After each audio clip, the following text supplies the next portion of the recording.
नाज़रीन, बुलेटिन के आगाज़ में बात कर लेते हैं गुज़श्ता रोज़ होने वाले पाक भारत मैच से मुताल्लिक। दुबई में पाक भारत मैच के दौरान फ़खर जमान का मुतनाज़ आउट। पीसीबी ने आईसीसी को थर्ड एम्पायर की शिकायत कर दी। पीसीबी ने आईसीसी से थर्ड एम्पायर के खिलाफ इंक्वायरी का मुतालबा किया है। इसके अलावा पाकिस्तान और भारत के दरमियान मैच में थर्ड एम्पायर ने फ़खर जमान को गलत आउट दिया था। एम्पायर के फैसले पर साबिक क्रिकेटर्स और शायकीन क्रिकेट ने तनकीद की थी। शायकीन क्रिकेटर्स का कहना है कि शक का फायदा बैटर्स को दिया जाता है, जो कि नहीं दिया गया। गेंद जमीन को लगकर भारतीय कीपर के ग्लव्स में गई। वज़ीर पंजाब मरियम नवाज कहती हैं कि हमें अजीम सादत मिली, अब पाकिस्तान भी खुद को खादिम हरमैन शरीफैन कह सकता है। सऊदी अरब में अल्लाह पाक का घर है और नबी करीम सल्लल्लाहु अलैहि वसल्लम का रोज़ा मुबारक है। हमारे लिए पाक धरती है, दोस्त और मोहसिन मुल्क है। वहाँ पर पाकिस्तान और वज़ीर आज़म को अल्लाह ने इज्जत दी है। पाकिस्तान और सऊदी अरब के दरमियान दिफाही मुआहिदा अहम संग मील है। पाकिस्तान ने, आपने देखा होगा सऊदी अरब ने किस तरह, हमारा दोस्त है सऊदी अरब, हमारा मोहसिन है सऊदी अरब, अल्लाह ताला का घर है, वहां पर नबी सल्लल्लाहु अलैहि वसल्लम का घर है, वहां पर रोजा मुबारक है, वहां पर मक्का और मदीना है, वहां पर वो हमारे लिए पाक धरती है। वहां पर अल्लाह ताला ने हमारे वजीर आजम शहबाज शरीफ साहब को कितनी इज्जत दी है, पाकिस्तान को कितनी इज्जत दी है, आपको सबको मुबारक हो उसकी। और आप जानते हो कि अब अल्हम्दुलिल्लाह पाकिस्तान के नसीब में भी ये सादत आई कि पाकिस्तान भी अपने आप को खादिमैन हरमैन शरीफैन कह सकता है। हम जंग जीते थे, बयानुल मरसूस, मेरी आपसे उसके बाद पहली मुलाकात है। मैं आप सबको शुक्रिया आपको अदा करना चाहती हूँ, हमारे वजीर आजम का, नवाज शरीफ साहब का और अस्करी क़यादत का, कि जिन्होंने सीसा फैलाई हुई दीवार की तरह मिल के अवाम के साथ ये जंग लड़ी, भारत को धूल चटाई और अल्लाह ताला की फजल और करम से पाकिस्तान का नाम पूरी दुनिया में रोशन हुआ। नाज़रीन, साबिक एमएनए जमशेद दस्ती के खिलाफ जाली degree case. District and session court Multan ने जमशेद दस्ती को मजमूई तौर पर 17 साल कैद की सज़ा सुना दी। कैद की सज़ा मुख्तलिफ दफ़ात के तहत सुनाई गई। जमशेद दस्ती जाली डिग्री केस का फैसला सुना दिया गया। जमशेद दस्ती के खिलाफ इलेक्शन कमीशन ने जाली डिग्री का केस दायर कर रखा था। जमशेद दस्ती ने 2008 में मदरसे की BA की डिग्री पर इलेक्शन में हिस्सा लिया था। साबिक एमएनए जमशेद दस्ती के खिलाफ जाली डिग्री केस का फैसला सुना दिया गया है। District and session court Multan ने जमशेद दस्ती को 17 साल कैद की सजा सुना दी। District and session court Islamabad में PTI रहनुमाओं के खिलाफ आज़ादी मार्च के साबिक गवर्नर सिंध इमरान इस्माइल के वारंट गिरफ्तारी जारी कर दिए गए हैं। अदालत का गिरफ्तार करके पेश करने का हुक्म जुडिशल मैजिस्ट्रेट मुबशर हसन चिश्ती ने वारंट गिरफ्तारी जारी किए। इमरान इस्माइल थाना बाराकहो के मुकदमे में नामजद मुलजिम हैं।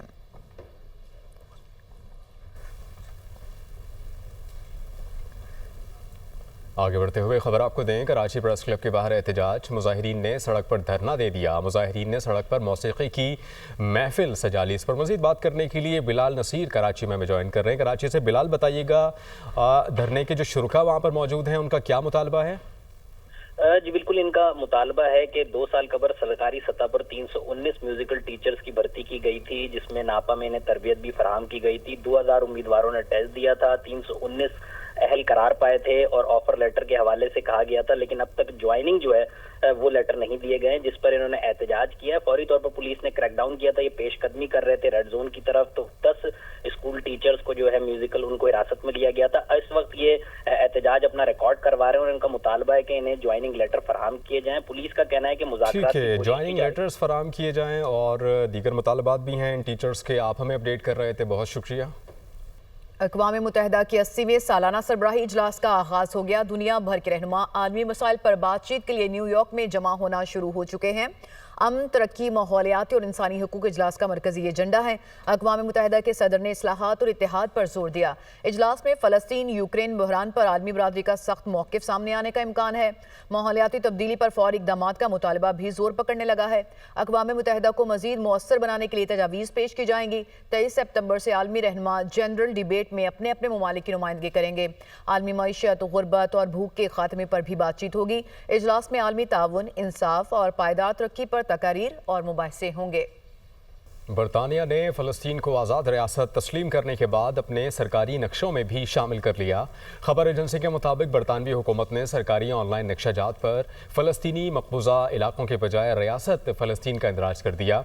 वाज़ेह रहे कि गुज़श्ता रोज़ बरतानवी वज़ीर आज़म सर कीयर स्टारमर ने फ़लस्तीन को आज़ाद रियासत तस्लीम करने का बाज़ाब्ता ऐलान किया था। इसराइली जारहियत में शिद्दत आ गई है। गाजा में मजीद फौजी दस्ते दाखिल हो गए। गाजा शहर पर इसराइल के ज़मीनी और फ़िज़ाई हमलों में रिहायशी इमारतों और स्कूल निशाना बने। सेहूनी फ़ौज की ताज़ा कार्रवाइयों में 68 फ़लस्तीनी शहीद हुए, 220 ज़ख्मी भी हुए हैं। अरब मीडिया के मुताबिक इसराइली हमले में खान यूनिस में इमदाद के मुंतज़िर 11 फ़लस्तीनी भी शहीद हुए हैं। इटली में गाजा पर इसराइली हमलों के खिलाफ हड़ताल। हज़ारों अफराद फ़लस्तीनियों से यकजहती में सड़कों पर निकल आए। कई शहरों में मुजाहरा और धरने दिए जा रहे हैं। मुजाहिरीन ने हुकूमत से मुतालबा किया है कि इटली से इसराइल को असलहा भेजना बंद किया जाए। मुजाहिरीन ने फ़लस्तीनी परचम थामे इसराइल के खिलाफ नारे लगाए।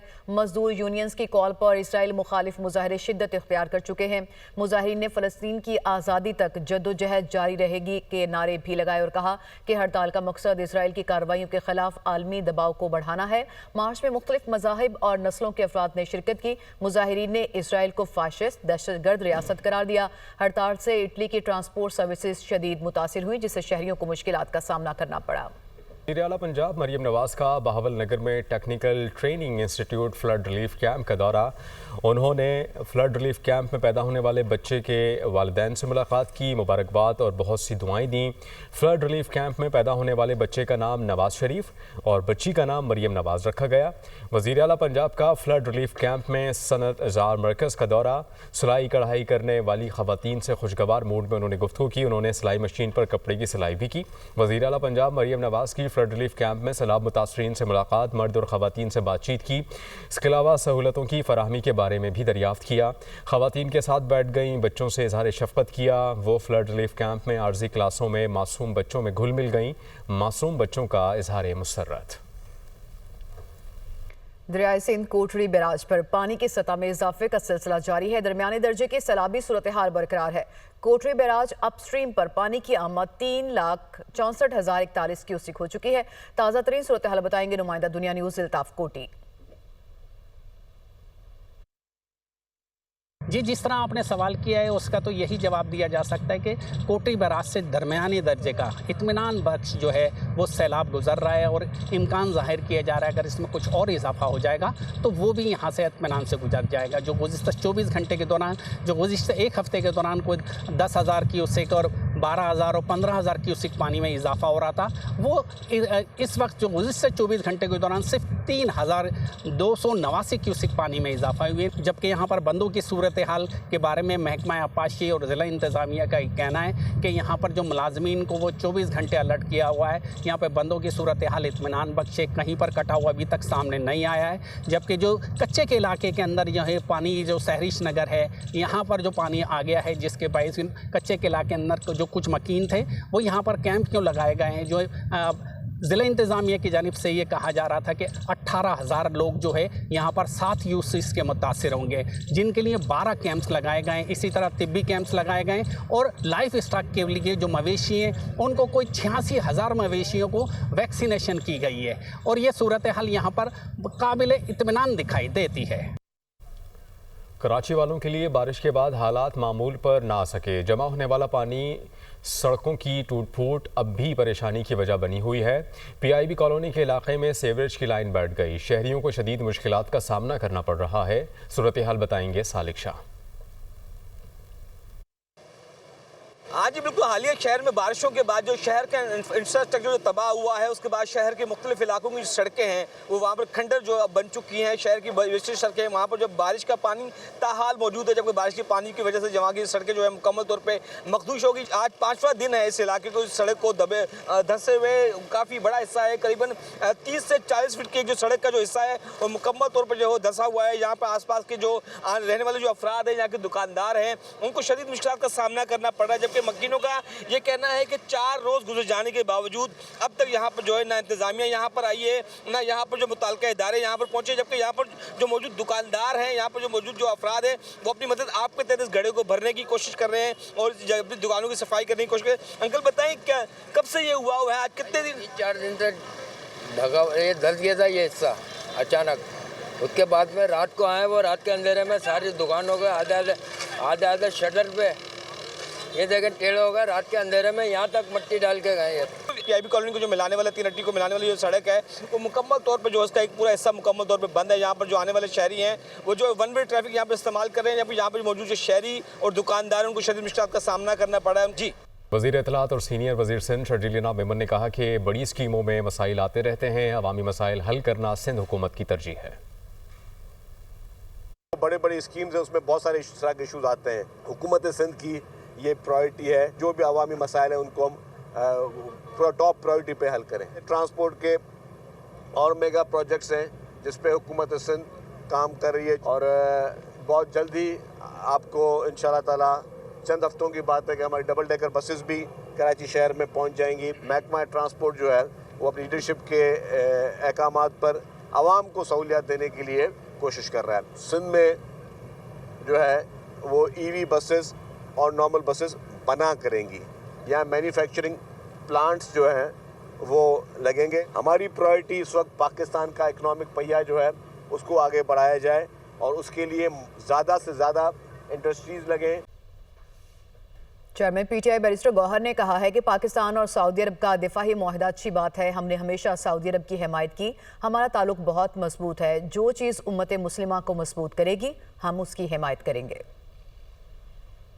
अच्छी बात है, बड़ी अच्छी बात है। और जो सऊदीया का दिफा जितना मजबूत और जिस चीज़ पे उनका इंटरेस्ट हो, तो हमने हमेशा से सऊदीया को सपोर्ट किया है। वो चीज़ पूरे उम्मत मुस्लिमा को मजबूत करती है, हम उसको सपोर्ट करते हैं। पाकिस्तान तो सारे उम्मत मुस्लिमा पाकिस्तान की तरफ देख रही है और पाकिस्तान एक कला की तरह किरदार अदा करता है। पाकिस्तान तहरीक इंसाफ पाकिस्तान के लिए, जमहूरियत के लिए, मुल्क आइन की बालादस्ती के लिए, आज़ाद अदलिया के लिए खान साहब ने हमेशा कहा है।